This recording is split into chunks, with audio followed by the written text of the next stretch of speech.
In this Revizto training session, we're going to cover how phases are utilized inside of Revizto. The phase options can be found in the 3D environment and are the third tool from the right on the application toolbar.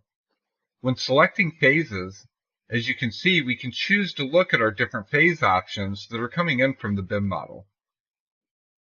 If I want to expand this, I can actually begin to look at phase filters within the actual BIM model.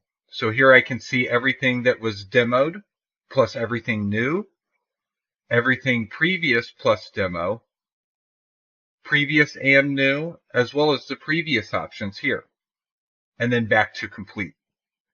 You'll notice that any objects that are filtered out as demo objects show up in this transparent red color.